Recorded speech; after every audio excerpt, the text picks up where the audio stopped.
Hello students, biology शिक्षा में आज हम जीव विज्ञान कक्षा 12 का सीबीएसई बोर्ड में पूछे जाने वाले प्रश्नों का एक सैंपल पेपर का सेट लेकर के आए हैं, जिसे हम इस वीडियो में हल करेंगे। तो आइए शुरू करते हैं आज का वीडियो। और ये कुछ इंस्ट्रक्शंस यहाँ पर दिए गए हैं और इंस्ट्रक्शन को हमको बहुत ही केयरफुली हमको पढ़ना है। तो थोड़ा हम इसको जनरल इंस्ट्रक्शन देख लेते हैं। पहला इसमें दिया हुआ है, ऑल क्वेश्चंस आर कंपलसरी। जितने भी इसमें क्वेश्चन हैं वो सभी के सभी प्रश्नों को क्या करना है, अनिवार्य रूप से सॉल्व करना है, यानी कि हल करना है। 3 घंटे का समय होगा इसके लिए और इसमें जो है मैक्सिमम जो मार्क्स आपको दिए हुए हैं वो होंगे आपके 70 नंबर का थ्योरी आपका होगा, 30 नंबर का आपका जो है कि प्रैक्टिकल का होगा। क्लियर। दूसरा यहाँ पर दिया है आपको कि the questions paper has 5 section, यानी कि इसमें 5 सेक्शन होंगे। ये आपका जीव विज्ञान का जो पेपर है 5 सेक्शन है। Section A B C D E इस प्रकार से होंगे और टोटल इसमें 33 क्वेश्चंस होंगे और ऑल क्वेश्चंस ऑल कंपलसरी। सभी क्वेश्चन आपको क्या करना है, हल करना है, कंपलसरी अनिवार्य है। सेक्शन ए में आप देखेंगे कि 16 क्वेश्चंस होंगे। 16 क्वेश्चंस होंगे जो कि 1 मार्क्स का है और ऑब्जेक्टिव टाइप क्वेश्चन होंगे ये। सेक्शन बी में आपके जो है 5 क्वेश्चन होंगे और ये 2 मार्क्स का होगा प्रत्येक एक। सेक्शन सी आपका जो है 7 क्वेश्चन उसमें होंगे और प्रत्येक एक क्वेश्चन 3 नंबर का है। सेक्शन डी में आपके 2 केस बेस्ड क्वेश्चंस होंगे और 4 मार्क्स का प्रत्येक होगा। एंड सेक्शन ई आपका जो है 3 क्वेश्चन उसमें होंगे और प्रत्येक एक जो है के हैं 5 मार्क्स ईच, 5 अंक का होगा एक। तो इस प्रकार टोटल जो है 33 क्वेश्चंस आपके बायो में पूछे जाएंगे। ये है सीबीएसई बोर्ड का, सीबीएसई बोर्ड। तो ये एक सैंपल पेपर यहाँ पर हम आज डिस्कस कर रहे हैं। इसमें सेक्शन ए दिया हुआ है, मैं थोड़ा बहुत इसको हिंदी में भी इसको ट्रांसलेट करके आपको बताऊंगा। ये chemical carcinogen present in tobacco smoke shows many harmful effects on human body. Out of the options given below, select the correct answer that results due to the chemical.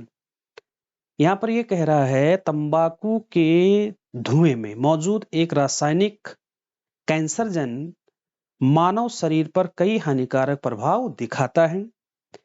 नीचे दिए गए विकल्पों में से सही उत्तर आपको चयन करना है जो इस रसायन के कारण उत्पन्न होता है। तो 4 यहाँ पर आपको दिए हैं, स्किन कैंसर होगा, लंग कैंसर होगा, स्टमक कैंसर होगा या पैंक्रियाटिक कैंसर होगा। तो यहाँ पर आंसर भी साथ साथ दिया हुआ है। तो बी वाला यहाँ पर राइट है। जब हम धूम्रपान पढ़ रहे थे तो उसमें ये सारी चीजें हमने आपको बताया था, कैंसर हमने पढ़ा था उसमें भी ये सारी चीजें क्लियर हुआ था। ठीक है। तो फेफड़ों का cancer, lung cancer is due to the chemical carcinogen present in tobacco smoke. तो यहाँ पर राइट आंसर आपका हो जाएगा लंग कैंसर, फेफड़ों का कैंसर हो जाता है इससे। दूसरा प्रश्न है, which pair of geographical area so maximum diversity in our country, यानी कि हमारे देश में, आवर कंट्री हमारे देश, इनमें डाइवर्सिटी यानी कि विविधता। तो हमारे देश में कह रहा है कि भौगोलिक क्षेत्र का कौन सा युग्म सर्वाधिक विविधता दर्शाता है। नीचे आपको दिया हुआ है। सबसे पहला यहाँ पर है Sundarbans and run of Kutch, Kerala and Punjab, eastern Ghats and western Ghat, D eastern Himalayas and western Ghats. तो यहाँ पर जो राइट आंसर यहाँ पर आपका होगा डी, पूर्वी हिमालय वो पश्चिमी घाट। तो eastern Himalayas and western Ghats are geographical areas that show maximum diversity in our country. तो राइट आंसर यहाँ पर जो है डी। तीसरा है, given below are the 4 enzymes and their activities. यहाँ पर आपको जो है 4 एंजाइम्स दिए हुए हैं, एक कॉलम में एंजाइम्स हैं, एक तरफ एक्टिविटीज हैं, उनके क्रियाविधि वहां पर दी हुई हैं, गतिविधियां। ठीक, एंजाइम्स में क्या है? सबसे पहला है टैक डीएनए पॉलीमरेज, बी है एक्सोन्यूक्लियस, सी है प्रोटीज और डी है काइटिनेज। इनकी एक्टिविटीज यहां पर हमको देखनी है। ए पहला नंबर 1 पर है stable above 86 degree centigrade, cleavages the ends of linear DNA. तीसरा है डीजनरेशन ऑफ प्रोटीन्स और चौथा है breakdown of fungal cell wall. नीचे ऑप्शन दिए हुए हैं कि how many of there are correctly matched, इसमें से कितने ऐसे ऑप्शन हैं जो करेक्ट मैच है, ये हमको बताना है। तो यहां पर दिया हुआ है ए 2, केवल 2 मैच कर रहे हैं, केवल एक ही मैच कर रहा है, 4 मैच कर रहे हैं जितने भी हैं, और डी 3 ही मैच कर रहे हैं। तो इसमें all 4 pairs are correctly matched, ये चारों के चारों सही मैच्ड हैं, ध्यान रखिएगा इसको अच्छे से। ठीक है, तो जो काइटिनेज है हमने पढ़ा था, ये फंगल यानी कवक के जो सेल वॉल है उसको जो है तोड़ने में यूज किया जाता है काइटिनेज। एक्सोन्यूक्लियस और एंडोन्यूक्लियस हमने पढ़े थे। एंडोन्यूक्लियस डीएनए खंडों को जो क्या करता है, उसको भीतर से विशिष्ट स्थलों से काटता है। Exonuclease cleavage the end of linear DNA. ठीक है, तो यहां पर जो है आंसर आपका सी से चारों के चारों जो के हैं यहाँ पर एंजाइम्स हैं, ठीक, वो जो है यहाँ पर जो है कि हैं करेक्ट मैच हैं।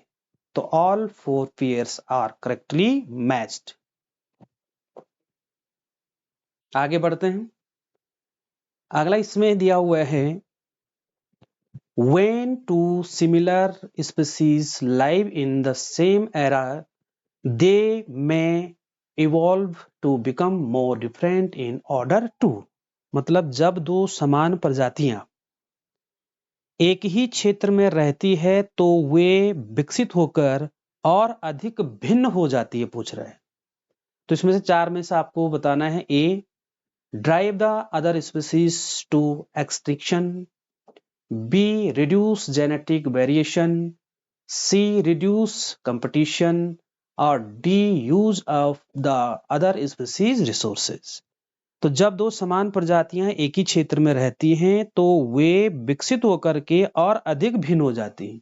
तो जब वो इस प्रकार से भिन्न हो जाएंगी तो यहाँ पर जो कंपटीशन है उनमें वो रिड्यूस हो जाएगा, कम हो जाएगा।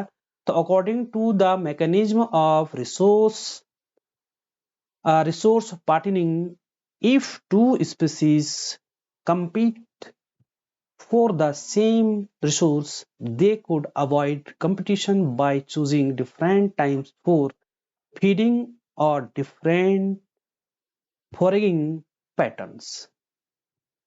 ठीक है, तो यहां पर जो है सी ऑप्शन रिड्यूस कंपटीशन, यानी कि उनमें प्रतिस्पर्धा कम हो जाएगी, कम करेंगे वो, तो सी वाला। अगला इसमें है in humans at the end of the first meiotic division the male germ cells differentiate into which of the following cell division stage। तो यहां पर इसका कहने का अर्थ ये हुआ कि मनुष्य में जो पहला फर्स्ट मियोटिक डिवीजन यानी कि पहला जो अर्धसूत्री विभाजन हो रहा है और उसके अंत में एंड ऑफ, उसके अंत में the male germ cells differentiate into, तो जो नर जनन कोशिका यानी कि मेल जर्म सेल्स हैं वो इसमें 4 ऑप्शन दिए हैं कि निम्न में से किस कोशिका विभाजन चरण में विभेदित हो जाती है, यहां पर ये कहा जा रहा है। तो यहां पर 4 ऑप्शन है। ए स्पर्मेटोगोनिया, बी स्पर्मेटिड्स, सी प्राइमरी स्पर्मेटोसाइट्स और डी सेकेंडरी स्पर्मेटोसाइट्स। ठीक है, तो मनुष्य में पहले अर्धसूत्री विभाजन के अंत में, तो पहला अर्धसूत्री विभाजन कहां पर होता है, जब जो प्राइमरी स्पर्मेटोसाइट्स था यहां पर जो है प्राथमिक या प्रथम या पहला हम कह सकते हैं, पहला अर्धसूत्री विभाजन यहां पर हुआ और इसके बाद ये जो है कि है 2 इस प्रकार से सेल्स में डिवाइड हो जाता है। ये कहलाते हैं आपके सेकेंडरी स्पर्मेटोसाइट्स।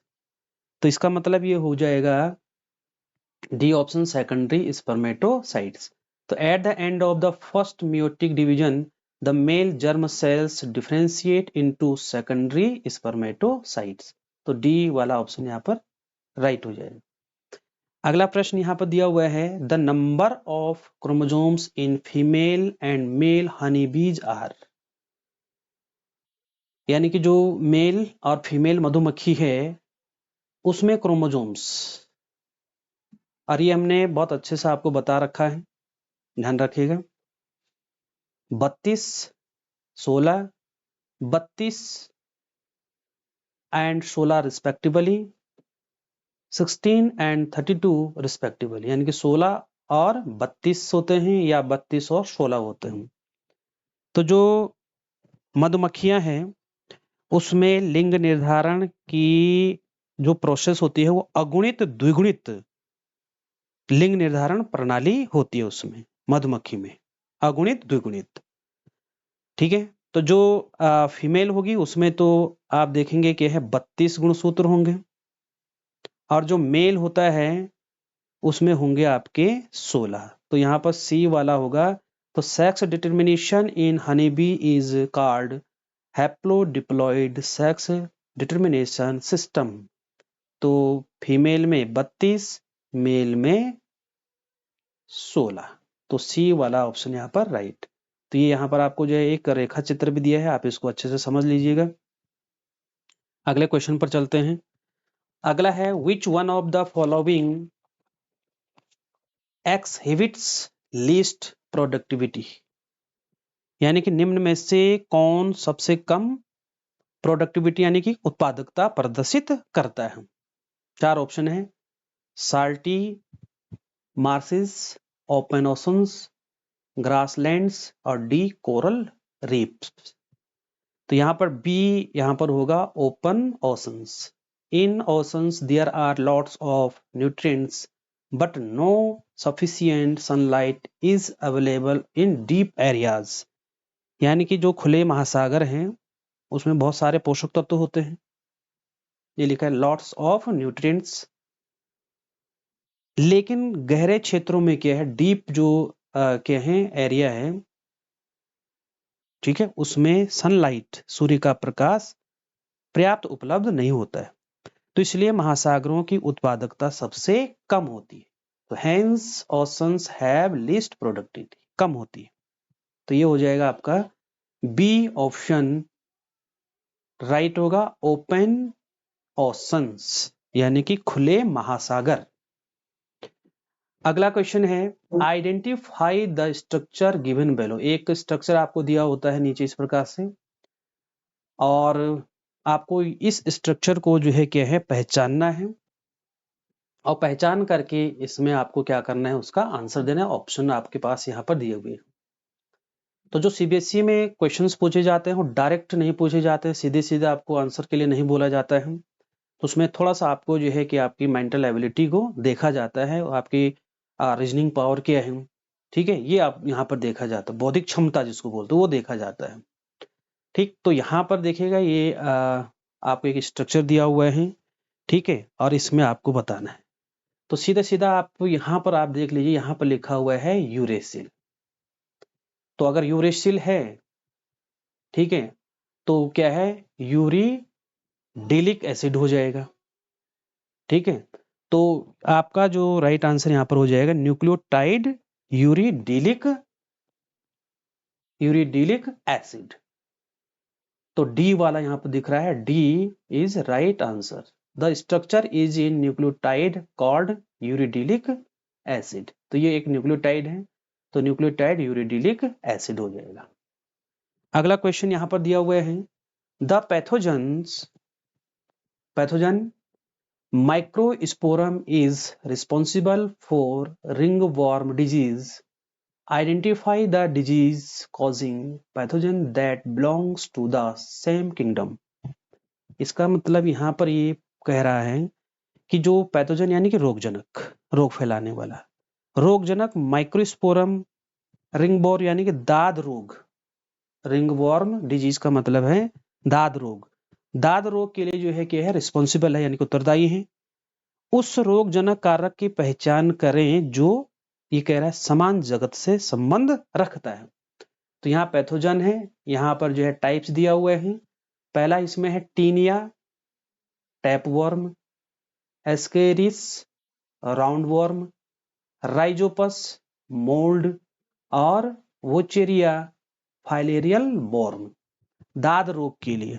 तो इसमें आपका आ जाएगा सी ऑप्शन, राइजोपस। ये कवक हैं और दाद जो है कि कवक के द्वारा ही होता है यहाँ पर। तो ये राइट आंसर हो जाएगा C, Microsporum and Rhizopus belong to the kingdom fungi mould. तो राइट आंसर यहाँ पर जो है कि आपको सही विकल्प सी आपको लिखना है। अगला क्वेश्चन है इसमें, which of the following is the table given below will show the features of alcohol। तो एक टेबल यहाँ पर दिया हुआ है, एक तालिका दी है और इसमें से कौन अल्कोहल की विशेषता को प्रदर्शित करता है वो बताना है। तो यहाँ पर ड्रग्स हैं ए बी सी डी, यहाँ पर एक्ट एज ए डिप्रेसेंट और यहाँ पर डैमेज लिवर। ठीक, तो यहाँ पर हम ए दिया है yes no, B no no, C yes yes और डी नो यस। तो इसमें सी वाला सही है, ये डिप्रेसेंट और अल्कोहल जो है लिवर को भी डैमेज करता है। तो यहाँ पर सी होगा। तो alcohol act as a depressant and it also damage the liver. तो लिवर, ज़्यादा अल्कोहल अगर कोई इस्तेमाल करता है तो लिवर पर उसका सबसे ज़्यादा यानी कि यकृत पर सबसे ज़्यादा उसका प्रभाव पड़ता है। तो डैमेज इज लिवर। तो सी वाला विकल्प इज राइट। अगला क्वेश्चन है, Shweta was calculating the age structure for a population in a village nearby for her case study.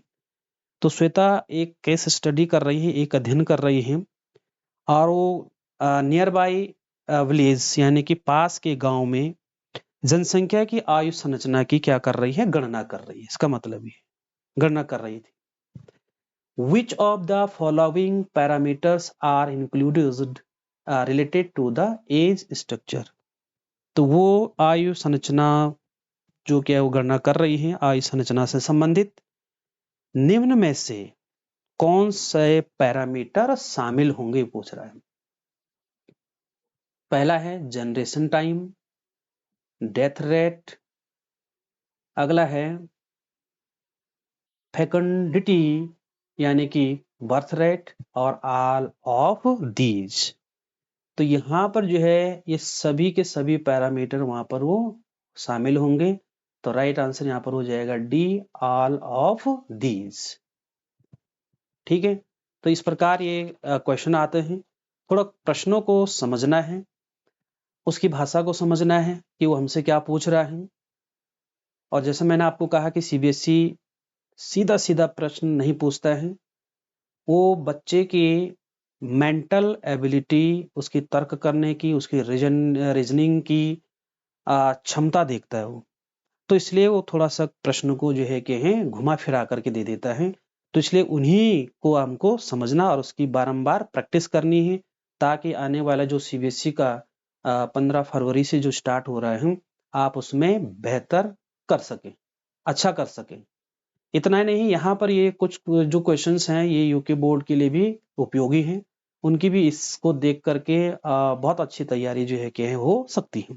चलिए आगे चलते हैं और अगले प्रश्न पर हम आते हैं। The diagram below shows the structure of a flower. तो सीबीएसई में डायग्राम बेस्ड क्वेश्चंस भी आते हैं, इस बात को ध्यान में रखिएगा। इसलिए डायग्राम अच्छे से आप उनकी प्रैक्टिस कर लीजिए, उनको बनाइए, उनको लेबल्ड कीजिए, कौन सा पार्ट कहाँ पर है। ठीक है, तो उनका आप अभ्यास करेंगे तो प्रत्येक एक आप जो है कि हैं अच्छे से उसको कर सकते हैं। तो एक चित्र यहाँ पर दिया है, फ्लावर का डायग्राम यहाँ पर दिया है और इसमें एक्स, यहाँ वाई और ये जेड दिए हुए हैं। अब क्या पूछ रहा है, one of the part shows the site of pollination and the other part shows the site of fertilisation. Choose the correct option from the given table. तो एक भाग जो है परागकण के स्थान को दर्शाता है, ये आप पूछा जा रहा है यहाँ पर, और दूसरा भाग निषेचन के स्थान को क्या कर रहा है, ये दर्शा रहा है। तो नीचे जो कह रहा है कि गिवन एक टेबल, नीचे दी गई जो तालिका है उसमें से सही विकल्प का चयन करना है। ठीक है, तो परागकण के स्थान को, परागण का स्थान को कौन सा दर्शा रहा है और निषेचन के लिए कौन दर्शा रहा है। ठीक है, तो परागण की जो क्या है प्रोसेस है, तो यहाँ पर आपका जो है ऑप्शन 4 दिए हुए हैं, पॉलिनेशन और इधर है फर्टिलाइजेशन। ठीक है, फर्टिलाइजेशन यहाँ होगा, ये याद रखिएगा। ठीक है, तो इसका मतलब एक्स वाला जो पार्ट है यहाँ होगा फर्टिलाइजेशन, और यहाँ पर ये क्या है, वर्तिकाग्र आपको दिख रहा है ये, और वर्तिकाग्र पर जो है पोलन ग्रेन पहुंचते हैं, और पोलन ग्रेन का यानी कि परागकणों का वर्तिकाग्र पर पहुंचना या स्थानांतरित होना पॉलिनेशन कहलाता है। तो ये वाई वाला जो है यहाँ पर होगा पोलिनेशन। अब हम तालिका में देखेंगे तो कौन सा ऑप्शन सही बैठ रहा है, तो यहाँ पर ए वाला जो है क्या है सही बैठ रहा है, तो वाई पॉलिनेशन और एक्स फर्टिलाइजेशन। तो राइट आंसर आपका A, pollination takes place at the top of the stigma, यानी कि जहां पर ये वाई है, while fertilisation takes place within the ovary, ये ओवरी है यानी कि एक्स, यहाँ फर्टिलाइजेशन होगा, और ये जो वाई स्टिग्मा। ठीक है, ये स्त्री केसर का सबसे टॉप वाला भाग स्टिग्मा, इस प्रकार से अगर हम इसका डायग्राम बनाते हैं तो हमें इस प्रकार से ये दिखाई देता है। ये देखिएगा 3 भाग होते हैं इसके, ये सबसे ऊपर इसको कहते हैं स्टिग्मा, ये हो जाएगा स्टाइल, और ये हो जाएगा ओवरी, नीचे वाला ओवरी है। तो जब पॉलन ग्रेन्स या तो स्वयं या तो किसी माध्यम से इस वर्तिकाग्र पर पहुंचते हैं तो परागकणों का वर्तिकाग्र पर पहुंचना पॉलिनेशन कहलाता है। ठीक है, तो ये पॉलिनेशन हो गया, तो ये है वाई ऑप्शन पॉलिनेशन। यहां से जर्मिनेशन होता है पोलन ग्रेन का, तो एक पोलन ट्यूब बनती है, और पोलन ट्यूब यहाँ पहुंचेगा आपका ओवरी के बीजांड में, ओव्यूल में पहुंचता है, और ओव्यूल में एक्सेल होता है, तो उस पोलन ट्यूब के साथ जो मेल गैमेट्स पहुंच रहे हैं आ रहे हैं वो इनके साथ फ्यूजन कर लेता है। तो इस प्रकार से फर्टिलाइजेशन कहाँ हो रहा है, ओवरी में, यहाँ ओवरी में। ठीक है, ओवरी का किस में, यहाँ पर ये ओव्यूल जो यहाँ पर दिखाया गया है, क्यों ओव्यूल ओवरी के ही अंदर है ये, तो ओवरी यहाँ पर हो जाएगा, तो एक्स, तो एक्स में फर्टिलाइजेशन और वाई में पॉलिनेशन, तो ए राइट आंसर। अब इसके बाद आपको जो है जो 13 से लेकर के जो 16 तक के जो क्वेश्चन होते हैं वो आपके आते हैं कथन और कारण वाले, यानी कि असर्शन और रीजन वाले। एक आपको कथन दिया होगा और एक जो है आपको रीजन दिया होगा। ठीक है, तो यहाँ पर आपको उसमें से देखना है कि अगर दोनों कथन और जो है कारण सही है, ठीक, तो वो वाला ऑप्शन आप देखेंगे। ठीक है, तो यहाँ पर 4 ऑप्शन है, इन्हीं में से आपको आंसर करना है। Both assertion and reason are true and reason is the correct explanation of assertion। B आपको होगा both assertion and reason are true but reason is not the correct explanation of assertion। assertion is true but reason is false। assertion is false but reason is true। तो ये आपको देखना है क्या होगा। ठीक है, तो आइए देखते हैं assertion क्वेश्चन नंबर 13 से 16 तक आपके कथन और कारण वाले प्रश्न होंगे। देखें इसमें assertion क्या है। amniocentesis technique is frequently used in fetal disease treatment in India। यानी कि amniocentesis यानी कि उलभेदन जो हमने पढ़ा था, तो ये पूछ रहा है कि भारत में भ्रूण के डिजीज ट्रीटमेंट यानी कि रोग के उपचार में एमनियोसेंटेसिस तकनीक का अक्सर उपयोग किया जाता है। ठीक है, रीजन क्या दे रहा है यहाँ पर कारण, this technique can be used for sex determination of child. ठीक है, तो हम जानते हैं कि एमनियोसेंटेसिस किन कारणों से किया जाता है। एक तो भ्रूण में किसी आनुवंशिक रोग का पता लगाने के लिए किया जाता है ना। ठीक है, तो यहाँ पर ये जो क्या है बी वाला ऑप्शन है कि बोथ असर्शन और रीजन दोनों जो है कि बिल्कुल सही है, क्योंकि इस तकनीक में सेक्स डिटर्मिनेशन यानी कि लिंग निर्धारण का भी पता लगाया जा सकता है कि मेल है कि फीमेल है। ठीक है, लेकिन ये जो रीजन है असर्शन की सही व्याख्या नहीं करता है, तो इसलिए यहां पर जो है B both assertion and reason are true but reason is not the correct explanation of assertion. तो जो रीजन है वो असर्शन यानी कि कथन की सही व्याख्या नहीं करता, लेकिन दोनों सही है, कथन भी सही है और कारण भी सही है। तो ये बी ऑप्शन आपका राइट हो जाएगा यहाँ पर। ठीक है, आप इसमें देख लीजिएगा, आप इसमें पढ़ लीजिएगा स्वयं। आगे हैं, अगला असर्शन है यहाँ पर ए असर्शन सिंथेसिस ऑफ डॉटर और new strand occurs continuously along the parent strand 3' to 5'. Region DNA polymerase can polymerize nucleotide in 3' to 5'. Direction on 5' to 3' strand. यानी कि यहाँ पर ये हमको पूछ रहा है कि नए स्ट्रैंड का यानी कि जो न्यू डॉटर स्ट्रैंड है का संश्लेषण मूल स्ट्रैंड 3' to 5' के साथ लगातार होता है, कंटिन्यू होता है। और कारण बोल रहा है कि DNA polymerase 5 strand to 3 strand पर 3' to 5' दिशा में न्यूक्लियोटाइड को पॉलीमराइज कर सकता है। तो यहां पर हम देख पा रहे हैं आंसर में सी वाला जो ऑप्शन है सी, यहां पर हम देखेंगे assertion is true but reason is false.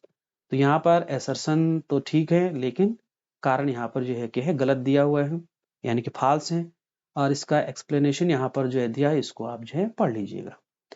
Next है इसमें assertion biotechnology produces transgenic micro organism that function as micro factories for proteins. कहने का मतलब है कि जैव प्रौद्योगिकी ट्रांसजेनिक जो सूक्ष्म जीव है, ये ट्रांसजेनिक माइक्रो ऑर्गेनिज्म ट्रांसजेनिक सूक्ष्म जीवों का उत्पादन करती हैं जो प्रोटीन के लिए माइक्रो फैक्ट्री के रूप में कार्य करते हैं। ये इसका मतलब यहाँ पर है। रीजन है R transgenic micro organisms can be developed to produce protein और ह्यूमन यूज लाइक इंसुलिन। यानी कि जो ट्रांसजेनिक सूक्ष्म जीव हैं इंसुलिन जैसे मानव उपयोग के लिए प्रोटीन का उत्पादन करने के लिए विकसित किया जा सकता है। तो असर्शन भी सही है और रीजन भी सही है, लेकिन ये जो रीजन है यानी कारण वो कथन की सही व्याख्या नहीं कर रहा, तो आपको यहाँ फिर से बी आपको लेना है। ठीक है, both assertion and reason are true but reason is not the correct explanation of assertion। ठीक है, इसको यहाँ पर डिटेल दिया है, आप इसको पढ़ लीजिएगा। नेक्स्ट क्वेश्चन है assertion दिया हुआ है an ecosystem is an interaction between abiotic and biotic component। यानी कि जो पारितंत्र यानी कि पारिस्थितिक तंत्र है वो अजैविक और जैविक घटकों के मध्य पारस्परिक संबंध का है। एक इंटरेक्शन है बिटवीन अबायोटिक और बायोटिक कंपोनेंट घटकों के बीच। रीजन है A G Tansley coined the term ecosystem. ठीक है, अब ये भी सही है, ये भी बिल्कुल सही है कि इकोसिस्टम जो शब्द दिया था एजी टेंसले ने दिया था, याद रखेगा। लेकिन जो कारण है वो असर्शन की सही व्याख्या नहीं कर रहा है, तो फिर यहां पर आपका आ जाएगा B both assertion and reason are true but reason is not the correct explanation of assertion। ठीक है, क्लियर। तो ये हमने सेक्शन ए, जो जीव विज्ञान का जो सैंपल पेपर है उसका सेक्शन ए पर हमने चर्चा की। सेक्शन बी पर हम फिर नेक्स्ट पार्ट में हम जो है चर्चा करेंगे, क्योंकि वीडियो बहुत लंबा हो जाता है। तो इसलिए एक ब्रेक के बाद पार्ट 2 इसका जो है कि हम बातचीत करेंगे और उसको समझेंगे कि कैसे हमको इसको हल करना है, और प्रश्न का सार क्या है, हमसे क्या पूछ रहे हैं, और उस प्रश्न को समझने का प्रयास करेंगे और उसको किस प्रकार से सॉल्व करना है ये देखेंगे। तो यहाँ पर हम ब्रेक करते हैं। अगले सेशन में फिर इसके सेक्शन बी वाला जो पार्ट्स हैं इसी प्रकार सी डी ई पर हम चर्चा करेंगे। तब तक के लिए थैंक यू।